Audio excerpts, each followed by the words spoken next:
Dans la rubrique les rencontres de Bruno, des amis de Bruno. Écoute Didier Bu, je suis ravi de te rencontrer aujourd'hui.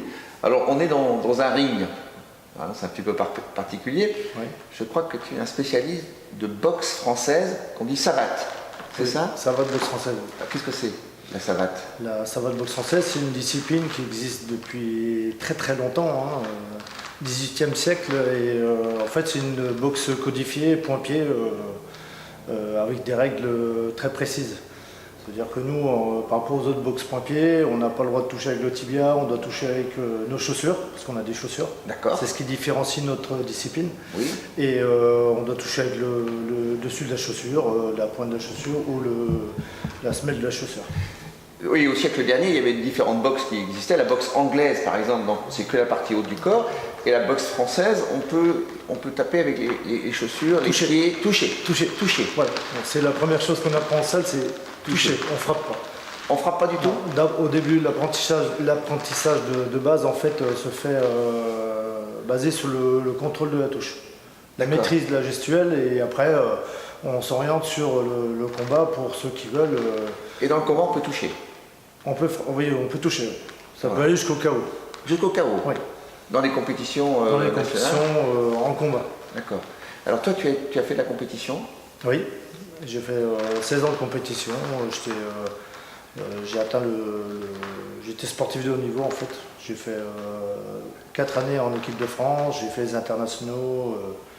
Voilà, j'ai été 3e mondial dans ma catégorie. En savate? En savate boxe française. Savate boxe française. Voilà. Et puis maintenant, tu passes à l'éducation, à la formation, Si tu ça passes fait le relais? Oui. Oui, ça fait un moment que j'enseigne. J'ai arrêté mes compétitions, des compétitions en 2006. Et depuis, je suis enseignant, quoi. J'ai passé le brevet d'État, le diplôme d'État, et je suis devenu cadre technique du Morbihan. Tu es responsable technique de la savate, conseiller technique départemental pour la savate. Pour la savate. Je fais tout ce qui est formation, perfectionnement, développement de la discipline dans le 56. Et c'est un sport qui plaît aux jeunes, parce qu'on parle des sports asiatiques, ou thaïlandais, ou japonais. La savate, elle a sa place? Tout à fait. Les écoles enfants, qu'on appelle écoles kangourou, se développent pas mal dans le département, enfin au niveau national. Hein. Oui.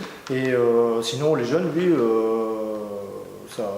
il y a du monde. On fait beaucoup de féminines depuis les filles se mettent beaucoup à... Beaucoup, oui. Et alors, donc, tu animes un club à Plérin, oui. l'Impact, qui est un club réputé. Oui, et ici, on est à Minimur. Pourquoi? Ici, en fait, c'est une action que j'ai mis en place avec le comité départemental, avec les jeunes filles de quartier, en fait. Oui. Qui n'arrivaient pas à trouver leur place dans le domaine des sports de contact. Elles souhaitaient s'initier en boxe. Oui. Elles n'avaient pas vraiment d'objectif précis, mais en fait, elles n'ont pas trouvé leur place dans la boxe anglaise, et on leur a proposé, en fait, comme moi je développe depuis je dis des bêtises, depuis 10 ans, au niveau du quartier. L'été, en fait, je fais des animations de savate boxe française, et puis à force, on arrive. C'est une manière un petit peu d'intégration, surtout les jeunes filles, tu disais? C'est pas forcément l'intégration, c'est un travail vraiment pour elles. D'accord. Voilà, elles font de la boxe entre elles. D'accord. Et pourquoi elles seraient plus attirées par la boxe française que par la boxe anglaise? Je pense que, à leurs yeux, la boxe française amène plus de la beauté gestuelle, en fait. C'est vrai que beaucoup de gens comparent ça un peu à la danse. Beauté du geste, l'amplitude, etc. On ne recherche pas forcément à faire mal à son partenaire. Je dis ça, c'est en parenthèse, c'est le sport de combat quand même, donc sport de contact. Mais c'est l'aspect technique, en fait. Et donc, je pense. On se rend compte que la boxe française, la savate, comme d'autres sports, c'est formidable pour l'intégration, pour les jeunes. Ça plaît beaucoup. C'est un bon outil de travail aux jeunes. Pour les jeunes, voire même pour les adultes. Et alors, dans ton association, l'Impact, tu as des jeunes qui montent, qui ont du talent? Oui, l'an dernier, on a eu Tristan Buche, mon fils, en fait, qui a été champion de France espoir en combat. Oui. Et j'ai des jeunes qui montent aussi des futurs espoirs.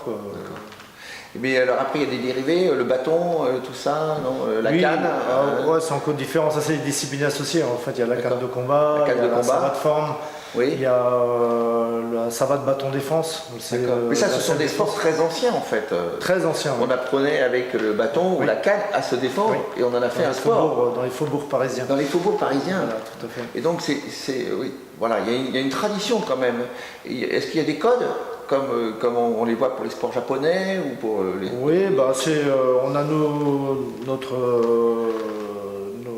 éthiques, enfin toute notre éthique, la réglementation, c'est codifié de manière à ce ça soit efficace Oui. et esthétique et en fait c'est un ensemble en fait. Et ça veut dire aussi que ça peut faire de la self-défense un petit peu quelque part. Tout à fait, oui, on a de la self-défense qui est très efficace en fait, que la police, la gendarmerie utilisent aussi maintenant, Oui. et qui se développe pas mal au niveau national. Oui. On entend les jeunes filles qui commencent à arriver, hein, Oui. parce que tu as un entraînement tout à l'heure. Oui, bah là on va commencer à 16h30. Oui. Alors j'ai un groupe de 20 jeunes filles du quartier de Ménimur, en fait, tout milieu socio-culturel, et ce qui est intéressant, c'est justement faire un échange entre toutes ces jeunes filles. Et les garçons, il n'y en a pas. Non, il y a pas là c'est vraiment un groupe spécifique filles. D'intégration dans le quartier de Ménimur. J'appelle pas ça intégration, j'appelle ça plus un travail d'échange entre elles. Aussi se connaître, parce qu'il y a beaucoup de monde ici dans le quartier, oui. Et souvent les gens se croisent. Oui. Le côté gars, en fait, ça passait pas très bien, c'était un peu macho. Oui. En fait, je vais dire, ils sont un peu trop sur le côté macho, donc pas trop d'échanges avec les jeunes filles, c'est pour ça qu'elles ont souhaité travailler par comme contre, ça. Si les garçons veulent s'intéresser, ils peuvent aller à l'Impact à ce moment-là. À l'Impact ou même sur Vannes, il y a un club de savate qui marche très bien. Il y en a même deux, parce qu'il y en a un ici aussi, oui. à nouveau. Il y a le Gandermine qui est connu depuis très très longtemps. Sinon, oui, ils peuvent se déplacer en fait. Mais écoute, c'est formidable de défendre à la fois une tradition, parce que c'est très ancien comme sport. Oui. Mais qui a été modernisé aussi. Une éthique, une approche de la vie. Hein. Tout à fait. Et c'est, en fait, je pense que ce qui amène beaucoup aux jeunes, c'est le travail de règles. Les règles qu'on a à l'intérieur. Fixer des règles, quoi.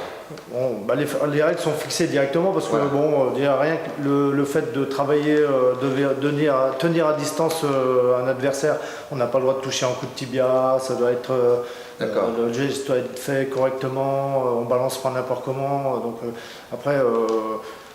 C'est une éthique de la vie, peut-être. Oui, tout à fait, oui.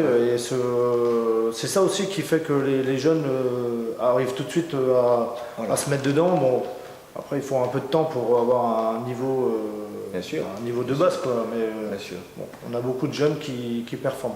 Eh bien, écoute, merci Didier. Et puis bravo pour tout ce que tu fais. Bonne continuation à la savate. Merci.